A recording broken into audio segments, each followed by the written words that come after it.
Queridos, cuando estaba pequeño, cuando estaba estudiando, hace muchos años obviamente, cuando estaba estudiando nos ponían a dibujar mapas. Y entonces quienes no éramos buenos en dibujar, calcábamos. Entonces había un papel que se llamaba mantequilla, sí, era translúcido, entonces colocábamos el mapa, el original, y sobre el mapa colocábamos el papel mantequilla y entonces era fácil tener la buena guía y pasábamos el lápiz por encima y al final me quedaba un mapa igualito al original.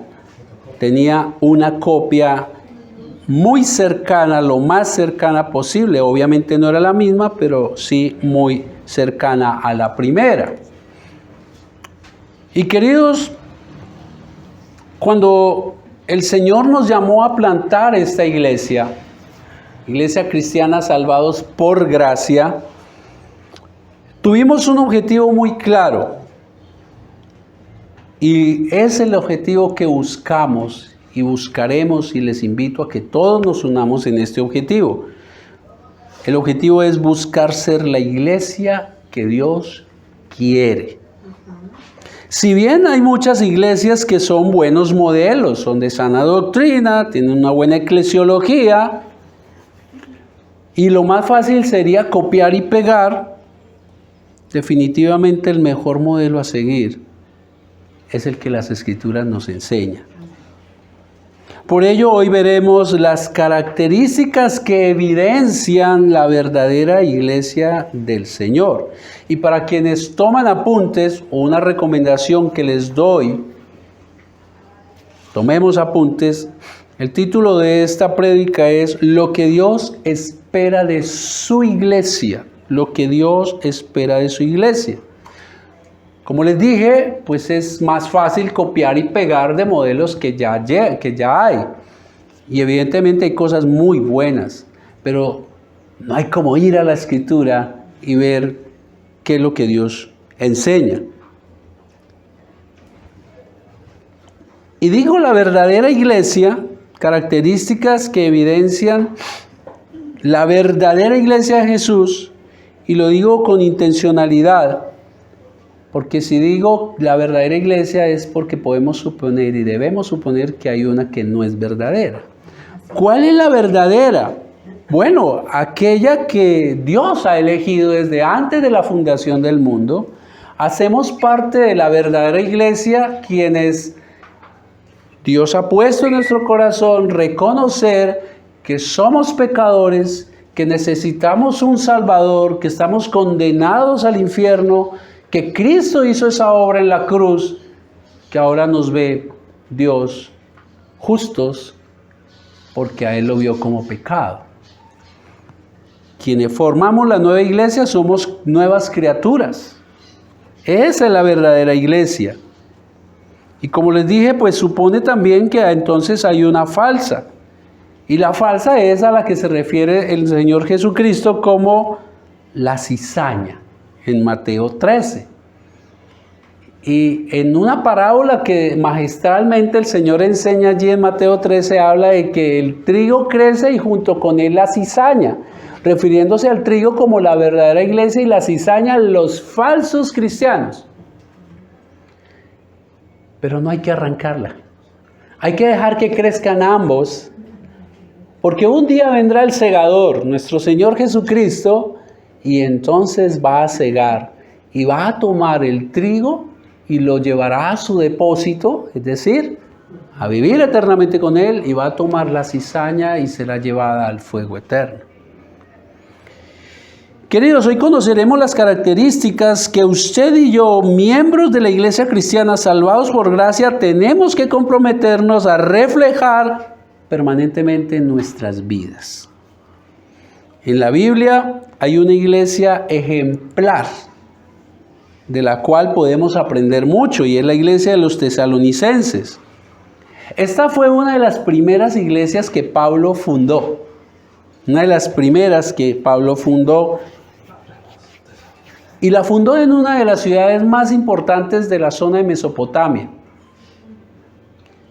Tesalónica. Esta ciudad tenía una ubicación estratégica magnífica. Y mire que nada es al azar. Dios es sabio, obviamente. Estaba ubicada en el principal puerto del mar Egeo. Así es de que llegaban y salían muchos barcos, venían de muchos destinos y salían para otros destinos, pero también quedaba en el centro de la carretera principal que iba de Roma a Asia. Era una cosmopolita, muy comercial y donde llegaba mucha gente. De un lado, estratégicamente ubicada, porque eso permitía que el evangelio se extendiera. ¿Ya? Y queridos, en Hechos 17, luego lo miran, aparece casualmente cómo fue fundada. Pablo llega a Tesalónica y como era su costumbre, siempre iba a la sinagoga de los judíos a predicar la palabra. Durante 3 sábados seguidos, días de reposo, estuvo predicando y de allí algunos judíos se convirtieron, como también muchos gentiles, muchos griegos, porque era una ciudad de mucho trasegar, como también inclusive, dice Hechos 17, mujeres de alta alcurnia. Pero ¿saben qué ocurrió? Los judíos que no creyeron en el mensaje de la salvación y por celos le montaron la persecución a Pablo y los nuevos cristianos. Y entonces ellos fueron y buscaron a malhechores, gente sin oficio en las plazas, y comenzaron a levantar una algarabía contra Pablo para llevarlo a la justicia, diciendo que él estaba hablando de que el César no era el rey porque él hablaba de otro rey, refiriéndose a nuestro Señor Jesucristo, que verdaderamente es el Rey de Reyes y Señor de Señores. No estaban mintiendo. Entonces eso obligó a Pablo a irse de la ciudad de Tesalónica, dejar allá a los cristianos que arrancaron y se va a Berea y empieza a predicar también. Y estos caballeros judíos, al darse cuenta, se van para Berea también y lo persiguen allí. Entonces él deja el evangelio allí y sale para Atenas. Definitivamente la persecución es el mejor incentivo para que nos pongamos pilas a predicar el evangelio, queridos. Pablo, estando en Atenas, por el amor a su iglesia, y es un ejemplo, nosotros, un error que podemos cometer es quedarnos nosotros solitos. La iglesia de Cristo es grande, hermanos, hay que relacionarnos con hermanos de otras iglesias, bendecirlos, amarlos y estar pendientes de ellos, y Pablo hacía eso, pero no podía ir a Tesalónica y entonces ha enviado a Timoteo. Timoteo, ve y verifica cómo están ellos. Ve y mira cómo, si se mantienen o no en la fe. Y si usted mira Tesalonicenses capítulo 3, versículo 6, es donde está el reporte de Timoteo. Pero cuando Timoteo volvió de vosotros, cuenta Pablo, a nosotros y nos dio buenas noticias ¿de qué? De vuestra fe y amor. Versículo 6, 3:6. Pablo, fui y visité la iglesia que fundamos y es maravilloso ver el amor y la fe que ellos profesan. Y dice Pablo, y nos dio buenas noticias de vuestra fe y amor, y que siempre nos recordáis con cariño, deseando vernos como también nosotros a vosotros. Por ello, hermanos, en medio de toda nuestra necesidad y aflicción, fuimos consolados de vosotros por medio de vuestra fe. Queridos, con ese panorama, vamos a leer el texto que tenemos para hoy, que es capítulo 1, versículos 2 al 10. Ya Pablo recibió esa buenísima noticia. Ojalá, queridos, y es mi deseo como pastor, poder tener las mismas noticias de cada uno de ustedes. Damos siempre gracias a Dios por todos vosotros, haciendo memoria de vosotros en nuestras oraciones. acordándonos sin cesar delante del Dios y Padre nuestro de la obra de vuestra fe, del trabajo de vuestro amor y de vuestra constancia en la esperanza en nuestro Señor Jesucristo.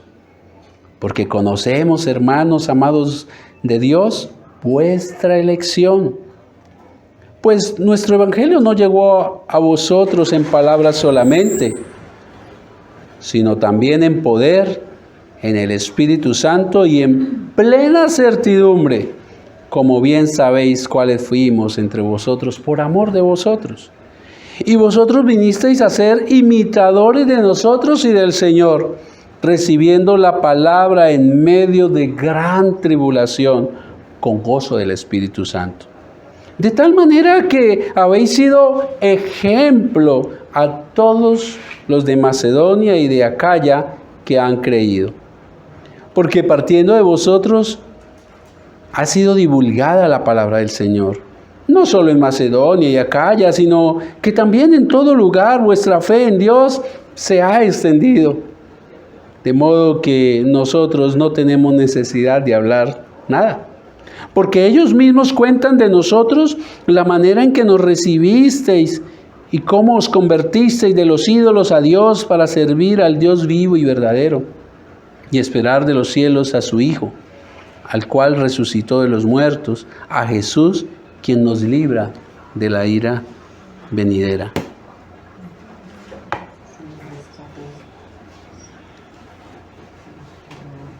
Vamos a ver un primer punto. Lo que Dios desea ver en su verdadera iglesia, en la verdadera iglesia, es que manifestemos la fe, el amor y la esperanza. Eso es lo que Dios espera de la verdadera iglesia. Que manifestemos estas cualidades, estas características. Que a su vez recordemos que la iglesia no es un edificio, no es una institución, la iglesia somos cada uno de nosotros. Es decir, lo que Dios espera que usted y yo hagamos como sus verdaderos hijos es que se evidencie la fe, el amor y la esperanza. Ese es el primer punto. La iglesia de Dios tiene que evidenciar la fe, el amor y la esperanza. Versículos 2 y 3. Damos siempre gracias a Dios por todos vosotros, haciendo memoria de vosotros en nuestras oraciones. Y aquí está, versículo 3. Acordándonos sin cesar delante de Dios y Padre nuestro. ¿De qué se acuerda Pablo? Y agradece de la obra de vuestra fe, del trabajo de vuestro amor y de vuestra constancia en la esperanza en nuestro Señor Jesucristo. Pablo agradece a Dios recordando que Timoteo le contó sobre cómo la iglesia de los tesalonicenses pasó de la teología a la práctica. Ellos no se quedaron llenos de conocimiento y conceptos sobre estas tres grandes e importantes virtudes que todo cristiano debe manifestar. Ellos pasaron a la práctica. ¿A la práctica qué? De la fe, del amor y la esperanza. Versículo 3. Acordándonos de vuestra obra, de vuestra fe, del trabajo, de vuestro amor y de vuestra constancia en la esperanza de nuestro Señor Jesucristo. Queridos, la palabra amor, trabajo y constancia, ¿qué denotan? Acción. Acción, acción, mis hermanos. ¿De qué sirve tener la teología clara? Y es importante tener la teología clara. ¿De qué sirve tener la teología clara, los conceptos entendidos y no ponerlos en práctica? No vivirlos. ¿Saben en qué podemos terminar? Si no practicamos lo que aprendemos, en ser bibliotecas bíblicas andantes. El Señor en Mateo 2:24 dijo lo siguiente. Él enseñó que la persona sabia es aquella que escucha y pone en práctica sus palabras. Queridos, ¿de qué sirve llenarnos de conocimiento y no ponerlos en práctica? Lo que el Señor enseñó, como les estaba diciendo en Mateo 7, 24 al 27, es que es sabio aquel que escucha su palabra, sus enseñanzas y las lleva a la acción, las practica. Veamos un poco más en detalle cada una de estas cualidades, virtudes que tiene que reflejar la iglesia de Cristo, que espero y oro a mi Señor que nuestra iglesia, salvados por gracia, también refleje. La primera es la obra de vuestra fe. Esa es la virtud que Pablo agradece a Dios por los tesalonicenses, por la obra, por la acción de la fe de ellos. Según Efesios 2, 8, 9, que quiero leerlo ahí cerquita, dice lo siguiente Pablo: porque por gracia sois salvos por medio de la fe. Efesios 2, 8 y 9 al 10. Porque por gracia sois salvos por medio de la fe. Y esto no de vosotros, pues es un don, un regalo de Dios. No por obras para que nadie se gloríe. Queridos, según este texto, por gracia somos salvos mediante la fe. Y esa primer fe es una fe que Dios pone en el pecador para poder creer en el mensaje de salvación. Esa no es una fe que nace en nosotros. No hay quien busque a Dios, no hay uno bueno, dice en Romanos el apóstol Pablo. Él pone esa primer fe en nosotros para creer en el mensaje de salvación y ser salvos, hermanos. Y ser salvos por gracia, un regalo a quien no lo merece. Y no por obras, porque nadie puede hacer nada para poder ser justo delante de Dios. Nadie puede hacer absolutamente nada que logre comprar, adquirir la salvación. Y no lo puede hacer por muchas razones, y una de ellas, muertos en delitos y pecados. Sin embargo, cuando usted mira el versículo 10 del mismo Efesios, escuchen lo que dice el apóstol Pablo. Porque somos hechura suya, creados en Cristo Jesús, ¿para qué? Para buenas obras, las cuales Dios preparó de antemano para que anduviésemos en ellas. Hermanos, el versículo 10 nos enseña que que renacimos, que volvimos a nacer en Cristo Jesús. Y nacimos con un propósito: para hacer buenas obras. Es decir, antes de Cristo, usted y yo no podíamos hacer ninguna buena obra. Pero el Señor nos ha hecho nacer de nuevo y ahora estamos capacitados. Dios nos capacita para ahora sí hacer buenas obras, las cuales Él preparó de antemano. Ahora, hacemos buenas obras entonces como resultado de nuestra salvación. Ahora que somos salvos, ahora sí podemos hacer buenas obras. Estamos capacitados para hacerlas, nos lo acaba de enseñar el texto. Es Dios quien nos dio esa capacidad para hacerlos. Nos equipó y esa es la razón por la cual Pablo le agradece a Dios. Observen que él no dice: agradezco a ustedes, tesalonicenses, por la obra de vuestra fe. Él agradece a Dios porque sabe que sin Él, sin su trabajo en nosotros, no podemos ser capaces de hacer buenas obras. Sin embargo, el hacerlas ahora es responsabilidad suya y mía.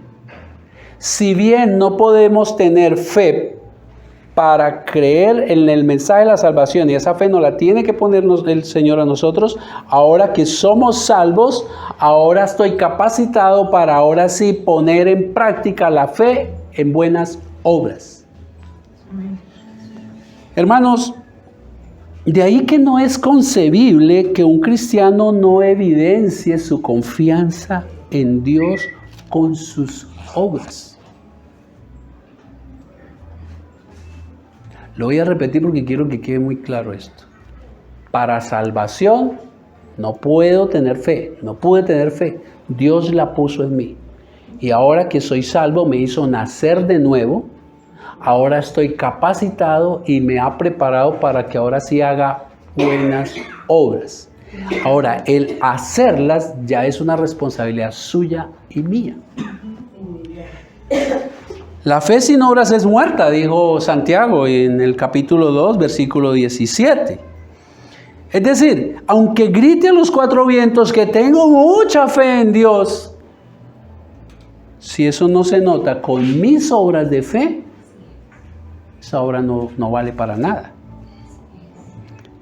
El mismo Santiago dice que Abraham creyó a Dios y le fue contado por justicia cuando ofreció a su hijo Isaac en sacrificio. Pero hermanos, esto hay que tenerlo muy claro. Dios no justificó a Abraham por el acto de tomar el cuchillo, levantarlo y estar dispuesto a sacrificar a su hijo. No fue por esa obra. Fue porque él hizo esa obra creyendo a Dios la promesa que le había dado de que en él serían benditas todas las naciones, que tendría herencia, que tenía una heredad que no sería fácil de contar, de que la multiplicaría como la arena del mar. Y la fe que él demostró se evidencia cuando el muchacho le pregunta: ¿y dónde está el animal para el sacrificio?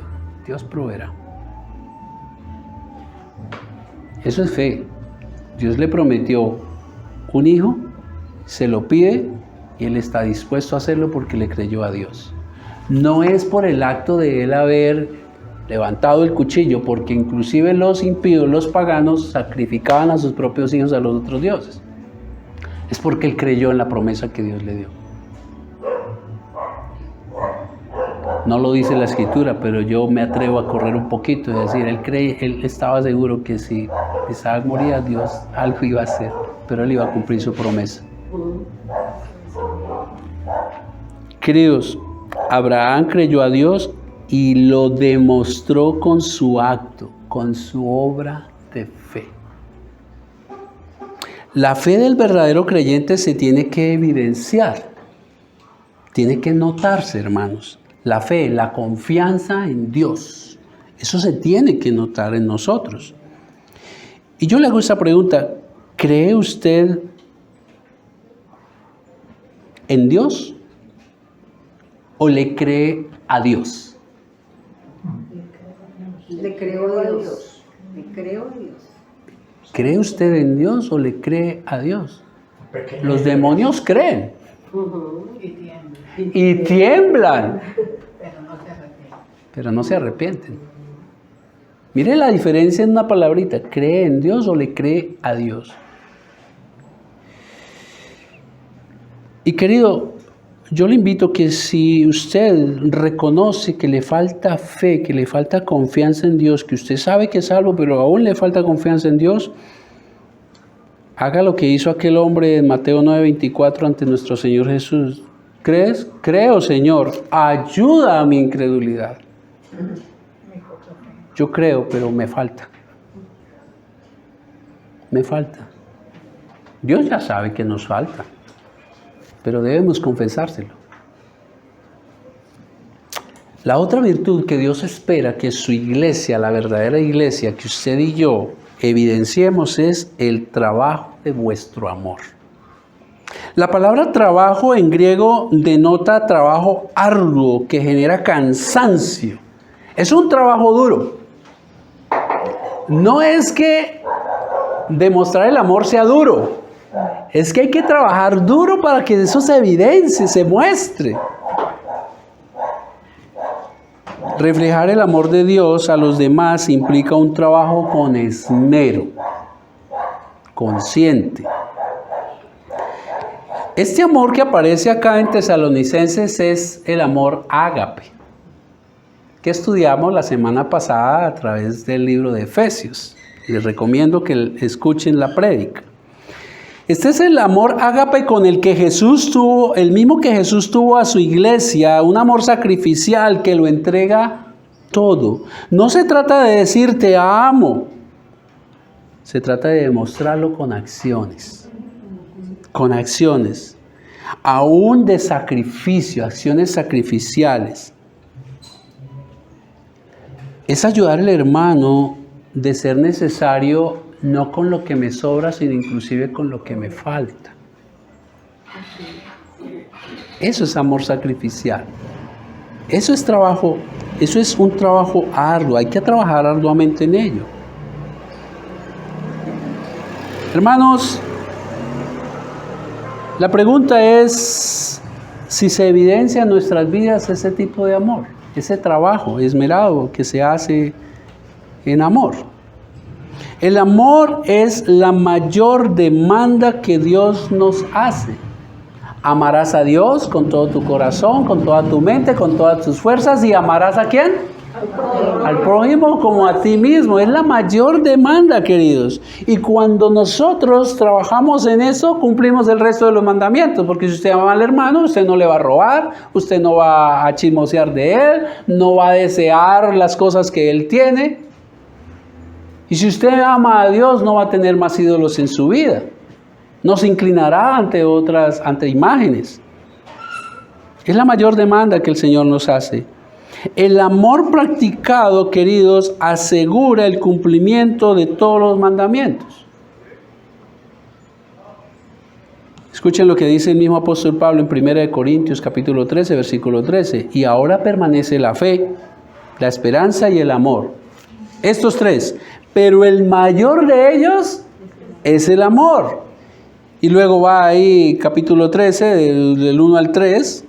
Si no tengo amor, dice Pablo, de nada me sirve hablar de parte de Dios y conocer sus planes secretos. De nada me sirve que mi confianza en Dios me haga mover montañas. Si no tengo amor, de nada me sirve darle a los pobres todo lo que tengo. Querida iglesia, si ayudamos a alguien y no lo hacemos por amor, podemos terminar en orgullo. Orgullosos del favor que hicimos, sacándonos la foto, la selfie, dando el mercado. No, querido, por amor, por amor, por amor.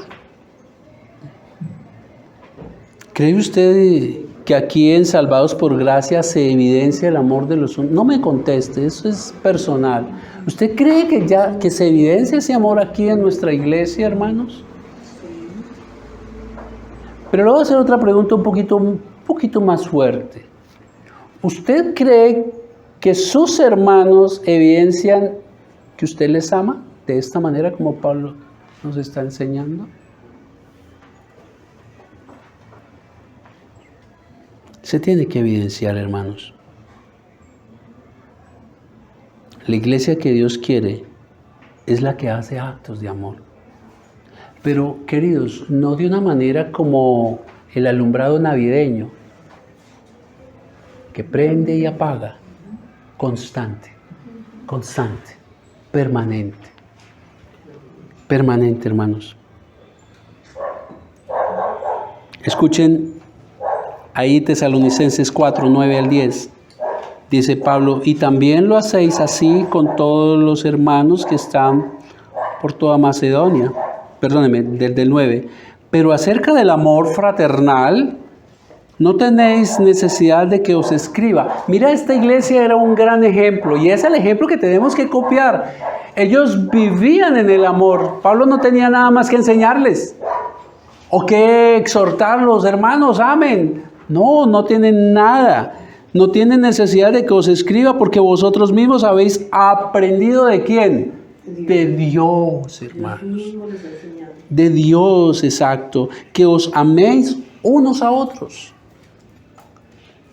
¿Recuerdan? Tanto amó Dios al mundo que dio a su único Hijo para que todo el que cree en Él no se pierda, mas tenga vida eterna. ¿Qué manifestación de amor tan grande? Es fácil dar el amor por un amigo, la vida, ¿cierto? Pero darla por un enemigo. Y la dio Jesús. Éramos sus enemigos. Versículo 10. Y también lo hacéis así con todos los hermanos que están por Macedonia. Pero os rogamos, hermanos, que abundéis en ello más y más. Los tesalonicenses ya demostraban actos de amor. Y sin embargo, Pablo dice, pero sigan en eso. Sigan en eso, queridos. Sigan en eso. No es suficiente con ayudar una vez. Dios nos enseñó su amor y nuestro deber es demostrarlo a la familia, como lo vimos la semana pasada, pero también a los hermanos de la iglesia que están en necesidad. Alguna vez será con cosas materiales, otras con consejos bíblicos, consuelo. consejo, pero para ello es necesario ¿qué? Relacionarse más con el hermano. ¿Recuerdan Hechos 2 con el que arrancó esta hermosa iglesia? Y ellos perseveraban en la comunión. Queridos, si no me relaciono con mi hermano, con mi hermana, ¿cómo voy a conocer sus necesidades y yo demostrarle el amor? Tenemos que romper con esa costumbre, con esa forma de hacer iglesia de los últimos tiempos, que es venir el domingo, hola, abrazo y chao. Eso no es comunidad. Eso es parecido como venir a una conferencia y chao. No, mi hermano. Saquemos espacio para conocernos con el otro, un tintico, un cafecito. Venga, ¿y usted qué hace? Porque en esa conversación usted se da cuenta, wow, el hermano tiene una necesidad de consuelo. Wow, el hermano tiene necesidad de que ore por él. Y el hermano también se da cuenta de sus propias necesidades. Y entonces es la oportunidad preciosa de hacer actos de amor. La otra virtud que se notaba en la iglesia de los tesalonicenses y por la cual Pablo agradece a Dios fue la constancia en la esperanza en nuestro Señor Jesucristo.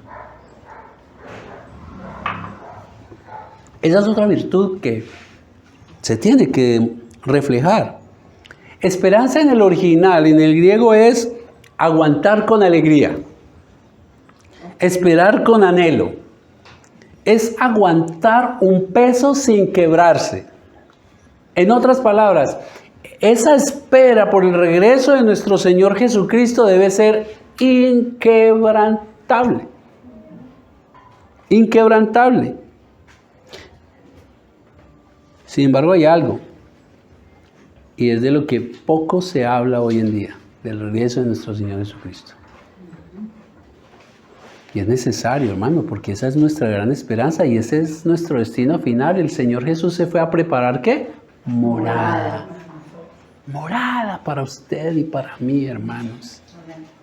Hoy en día que entregan la gente hace el esfuerzo y compra su apartamento, es con ansia, pero se lo entregamos en 3 años, pero ellos lo esperan con ansia.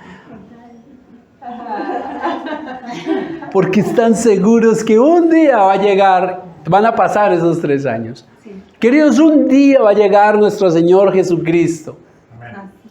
Y tenemos asegurada nuestra morada. ¿Cómo no esperarlo con ansia, con anhelo, con deseo, sin quebrarnos, hermanos? Santiago 5:7 dice así: amados hermanos, tengan paciencia mientras esperan el regreso del Señor. Piensen en los agricultores que con paciencia esperan las lluvias en el otoño y la primavera, la temprana y la tardía. Con ansias esperan a que maduren los preciosos cultivos. Eso es esperanza. Y los tesalonicenses la practicaban, se notaba en ellos que vivían en sus sufrimientos, pero ellos, sus ojos puestos en el regreso de nuestro Señor Jesucristo, mi hermano. Ahí en Tesalonicenses 2:14 dice lo siguiente: porque vosotros, hermanos, vinisteis a ser imitadores. Señor,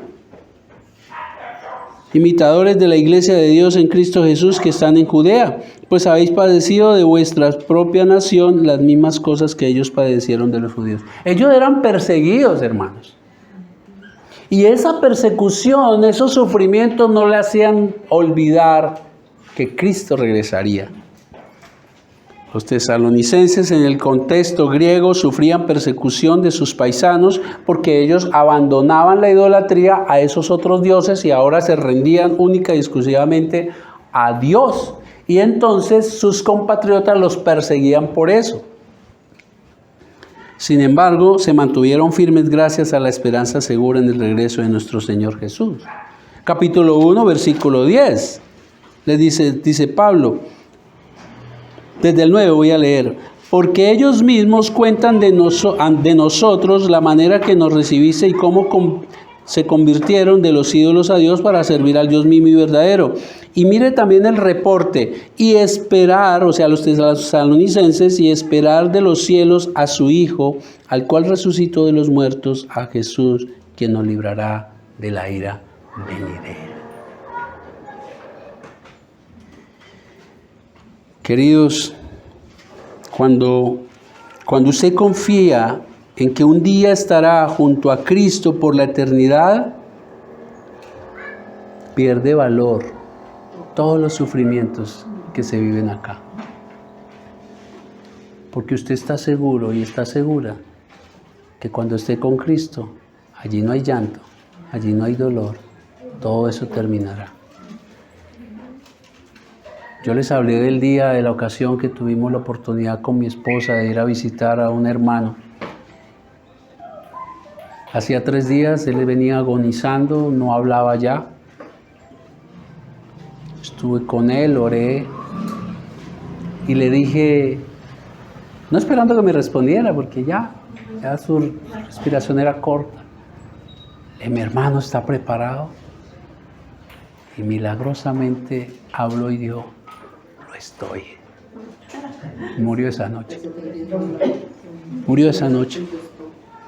Queridos, cuando nuestra esperanza es sólida en el regreso de Cristo, todo lo de este mundo pierde valor. Pierde valor los sufrimientos, y no es que seamos masoquistas y deseemos el sufrimiento, pero usted piensa, un día esto va a terminar. O porque Dios me lo quite estando aún en vida, o porque Dios me lleve y estaré junto a Él.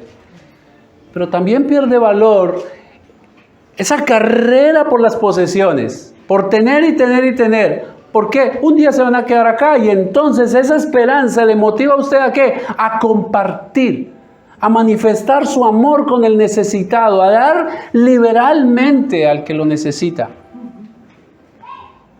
No a dejar de trabajar, porque el mismo Pablo ahí finalizando, y lo veremos en otra prédica, manda que los ociosos trabajen con un objetivo, para que viva bien, no tengan necesidad y ayuden a los demás. Es a trabajar arduamente, pero con los ojos puestos allá en la eternidad. Yo trabajo, Dios me da esta bendición, y con ella, Señor, ¿qué quieres que haga? ¿A quién voy a bendecir? ¿Cómo voy a extender tu reino, Señor? La esperanza en el regreso de Cristo nos ayuda a no apegarnos a las posesiones. Un día todo acabará, hermanos. La riqueza, los títulos, los cargos, el estatus, y solo quedará el amor. Solo quedará el amor por Cristo. Es más, la esperanza se acabará. ¿Por qué? Porque ya no espera, ya está con Él.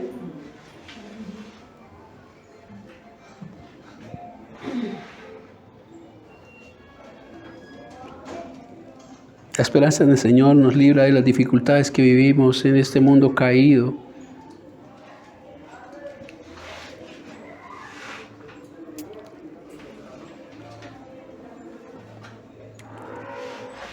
Romanos 8:18 dice lo siguiente: lo que ahora sufrimos no es nada. No es nada comparado con la gloria que Él nos revelará más adelante. Y Pablo sí que sabía de sufrimientos. Segunda de Timoteo, Pablo le dice en segunda de Timoteo 4:7. Y este es el ejemplo de tener la esperanza mientras vamos caminando la carrera, corriendo la carrera de la fe, teniendo los ojos puestos en Jesucristo, en su regreso. Esto es lo que tenemos que anhelar en los últimos días nuestros, lo que Pablo le dijo a Timoteo: he peleado la buena batalla, he permanecido fiel, ahora me espera el premio, la corona de justicia que el Señor, juez justo, me dará el día de su regreso. ¿No es hermoso? ¿No es precioso, hermanos? Vivir con esa esperanza. Los tesalonicenses la evidenciaban. Ellos esperaban el regreso. Es más, Ahí en el capítulo 4, ellos parece que le habían expresado a Pablo que estaban preocupados, no por ellos cuando viniera el Señor Jesús, sino con sus familiares y amigos que habían muerto, que eran cristianos. ¿Y ellos qué? Y entonces Pablo entra a explicarles que en el regreso de nuestro Señor, primero se levantarán los que durmieron en Cristo. Y junto con los que estemos vivos, dice Pablo, imagínense, años 50, 51 fue escrito esto. Y Pablo ya esperaba que el Señor Jesucristo llegaba en algún momento. Y quiero decirles algo, hermanos. Entre más pasa el tiempo, más se acerca la llegada de Él. Amén. Queridos hermanos de salvados por gracia, nada se compara con la gloria venidera cuando nuestro Señor regrese. La esperanza es la que cultiva las verdades de la palabra. La esperanza se cultiva con las verdades de la palabra. En la medida en que usted estudia las Escrituras, usted se afianza más en esa esperanza. Usted tiene más fe para creerle a Dios.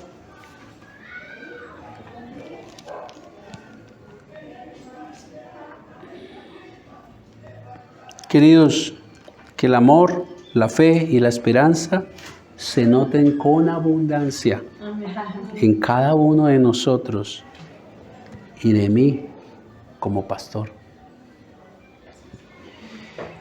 Queridos, entremos al segundo punto. Lo que Dios quiere también de su verdadera iglesia es que llevemos el evangelio de salvación. Ya nos habló que debemos mostrar, evidenciar las obras de la fe, el trabajo del amor y la constancia en la esperanza de que nuestro Señor regresa. Pero ahora veamos que también Dios espera que nosotros, ¿qué? Llevemos el evangelio. Vamos al versículo 6 y 10, al 10. 1 del 6 al 10. Vamos a ver primero 6 al 7. ¿Cómo llevaron los tesalónicos, los de Tesalónica, el mensaje de salvación? Y lo hicieron de dos maneras. Capítulo 1, versículos 6 al 7. Y vosotros vinisteis a ser imitadores, copiaron, de nosotros y del Señor, refiriéndose a Cristo, recibiendo la palabra en medio de gran tribulación con gozo del Espíritu Santo. Versículo 7. De tal manera que habéis sido, ¿qué? Ejemplo a todos los de Macedonia y Acaya que han creído. Esa era la zona, eso eran dos regiones, norte y sur, que conformaban Grecia de esa época. Entonces los tesalónicos se convirtieron en ¿qué? Ejemplo. Y es que el ejemplo, hermano, es una manera de llevar el evangelio. Los tesalónicos, por su forma de vivir el evangelio, mostrando su fe, su amor y esperanza en Cristo, siguieron primero el ejemplo de Cristo y de Pablo, y ahora se convirtieron ellos en ejemplo para otros creyentes. Escuchen lo que dice Pablo a Tito en capítulo 2, versículo 7. Y sé tú mismo un ejemplo para que ellos, al hacer todo tipo de buenas acciones, que todo lo que hagas refleje la integridad y la seriedad de tus enseñanzas. Tito, sé un ejemplo. ¿Y cómo puedes ser ejemplo, Tito? Reflejando tu integridad y la seriedad de las enseñanzas, de lo que has aprendido. Nuestras acciones tienen que ser el reflejo de las enseñanzas bíblicas, y eso se llama coherencia. Coherencia. Que lo que digamos que profesamos se evidencie también en la forma en que vivimos. En Mateo 23:3, en palabra de Dios para todos, Jesús esto le dijo a sus discípulos acerca de los fariseos: hagan caso de todo lo que ellos les dicen, pero no sigan su ejemplo, porque ellos no hacen lo que ellos mismos dicen. Hagan caso de todo lo que ellos digan, pero no de cómo ellos viven, porque son incoherentes. Hipócritas. Eso es ser hipócrita. Nuestra vida, queridos, empezando por nuestro hogar, será la que motive o desanime a otros a creer en el Evangelio. Con la forma en que usted y yo vivimos, y empezando por el hogar, donde uno es como es, eso motivará a nuestra familia a seguir a Cristo, o también hará que la gente se decepcione y diga, pero es que es el pastor, es que mi mamá la de la iglesia, pero mire lo que refleja aquí en la casa. Pero no solamente en la casa, evidentemente, es en todo lugar. Recuerden, queridos hermanos, que somos la luz del mundo y la sal de la tierra. Y si la sal deja de salar, para nada sirve, será echada al muladar. ¿Diría usted que es un buen ejemplo de un verdadero creyente en su casa? ¿Que es un buen ejemplo de un buen creyente para sus compañeros de trabajo, de estudio, para sus vecinos? Esas son preguntas que nos tenemos que hacer.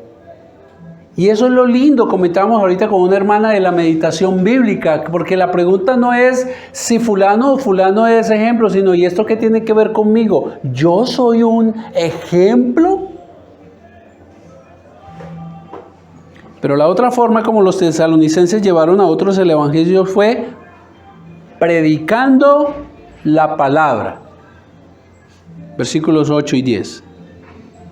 Porque partiendo de vosotros ha sido divulgada la palabra del Señor, no solo en Macedonia y Acaya, sino que también en todo lugar vuestra fe en Dios se ha extendido, de modo que nosotros no tenemos necesidad de hablar nada. Ahora nos damos cuenta por qué Dios escogió Tesalónica en el puerto más importante del mar Egeo, en medio de la ruta que iba entre Roma y Asia, donde pasaba mucha gente, porque eso permitía que el evangelio se extendiera. Que muchos de los que conocieron a los tesalónicos pudieran ir hasta otra región y decir, ellos viven de esta y esta manera. Que muchos de los tesalónicos creyentes viajaran, bien sea por mar o por tierra, a otras regiones y llevaran no solamente su ejemplo, sino predicaran la palabra en otros lugares. Esta palabra divulgar en el original es hacer eco, resonar. Como el estallido de la dinamita en medio de dos montañas, así retumbó y se expandió el eco de la predicación de la palabra del Señor, no solo en su propia región, sino más allá. El mensaje de Dios no podía ser retenido en sus corazones, tenía que salir a los cuatro vientos para alcanzar a otros. Hermanos, qué compromiso tan grande de los tesalonicenses con la comisión dada por Jesús allá en Mateo 28. Ir y hacer discípulos a todas las naciones. ¿Y dónde se quedaron con ese tesoro? Y eso es un trabajo de amor, es una muestra de amor.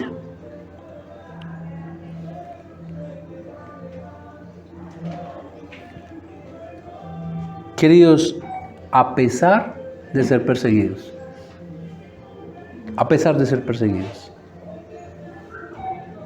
y es que predicar el evangelio trae consecuencias, sufrimientos, persecuciones. Inicialmente uno encuentra mucha fricción en la misma familia.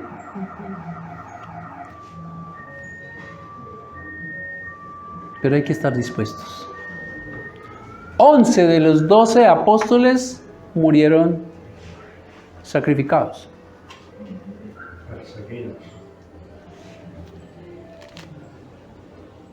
Sí, Señor.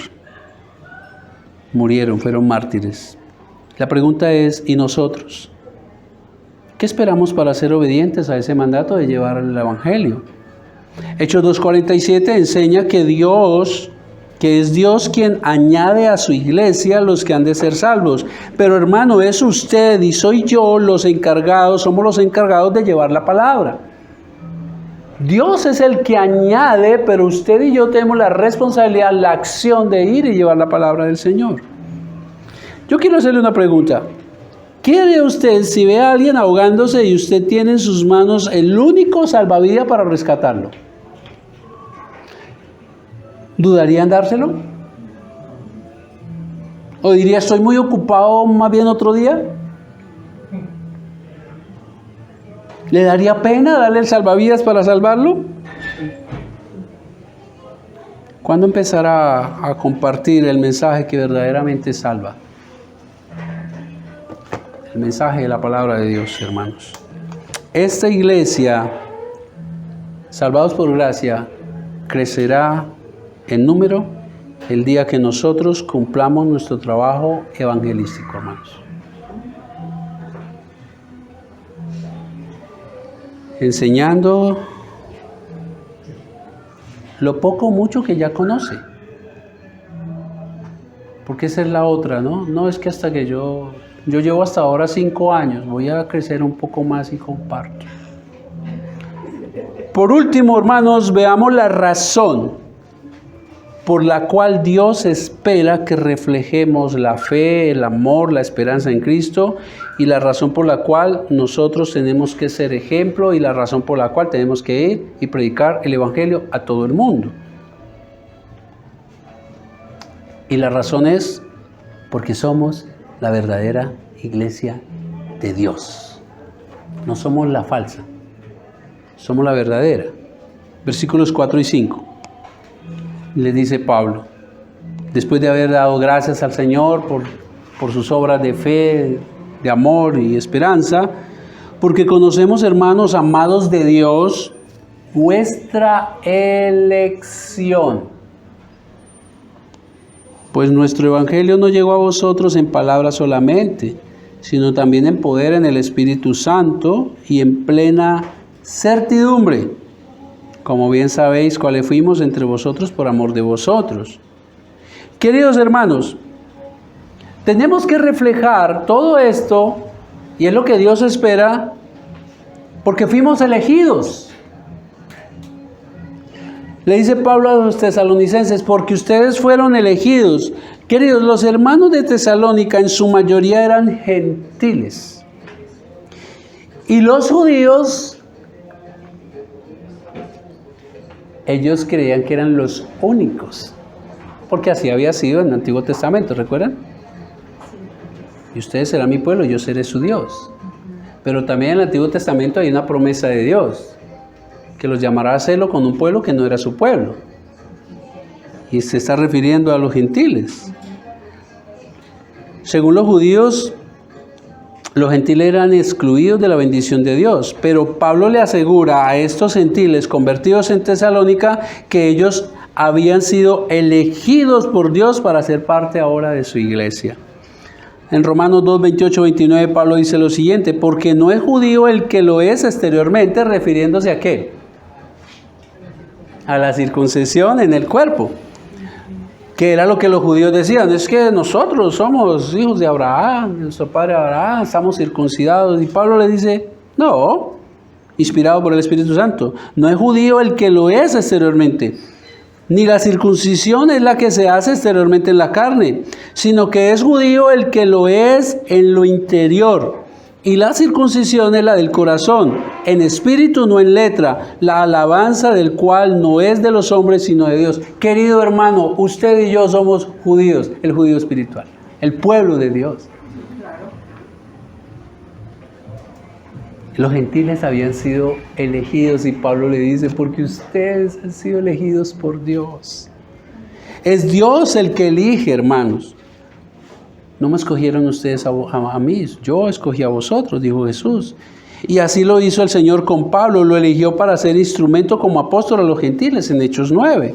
Dios como Rey soberano decidió elegir a los tesalonicenses para que fueran parte de su pueblo. Y hermano, así también usted fue elegido para ser parte de su iglesia. Apartado del mundo para ser propiedad de Dios, y usted fue comprado por la sangre de Cristo en la cruz. Y la Biblia va más allá, eso no fue de un momento a otro, lo hizo desde antes de la fundación del mundo.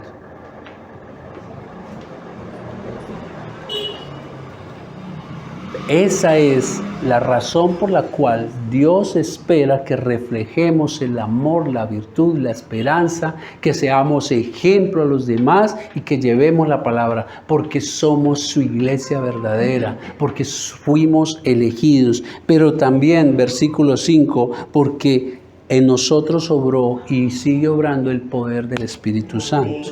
Versículo 5. Pues nuestro evangelio no llegó a vosotros en palabras solamente. Y es que en esa época, como eso era una cultura griega, lo común o lo tradicional, lo que se veía era que filósofos se paraban a predicar y a enseñar sus filosofías. Y Pablo le dice, yo no vine como ellos, palabras huecas. Yo vine a predicar y prediqué en el poder del Espíritu Santo. En el poder del Espíritu Santo. Hermanos, es la palabra de Dios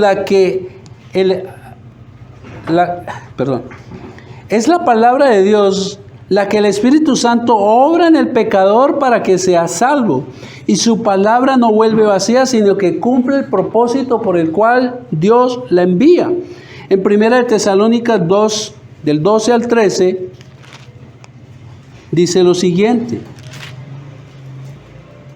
Y os encargamos que anduvieses como es digno de Dios, que os llamó a su reino y gloria, por lo cual también nosotros sin cesar damos gracias a Dios, de que cuando recibiste la palabra de Dios, que oíste de nosotros, escuchen, la recibisteis no como palabra de hombre, sino según es la verdad, la palabra de Dios, la cual actúa en vosotros los creyentes. Eso es obra del Espíritu Santo, hermanos. Usted confirma que hace parte de la iglesia de Dios porque fue elegido y porque el Espíritu Santo obró en usted, como dijimos ahora rato, para que tuviera fe en la salvación, en Cristo como Salvador. Pero recuerde también que en usted y en mí, en la iglesia del Señor, mora también el Espíritu de Dios. Su conversión era genuina y eso se debe evidenciar. Recuerden que se volvieron de los ídolos a Dios. Queridos hermanos,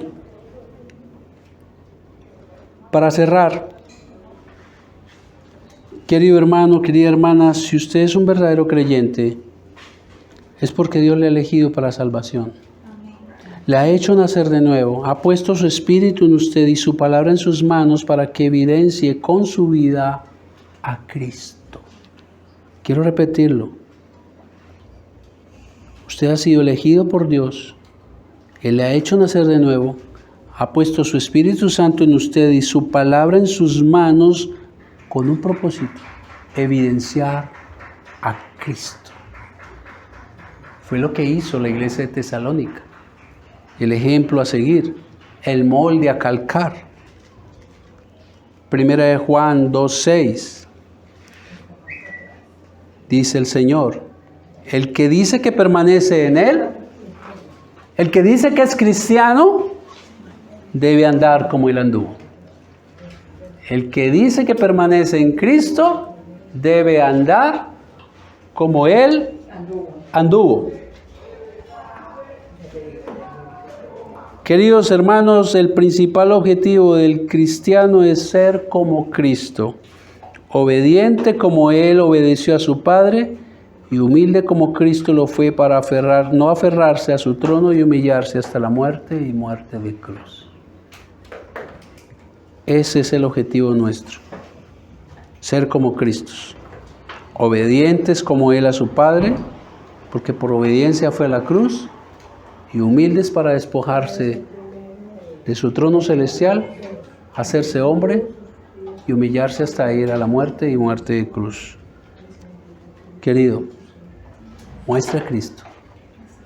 Muestra a Cristo. Es lo que Dios espera de su iglesia. Meditemos.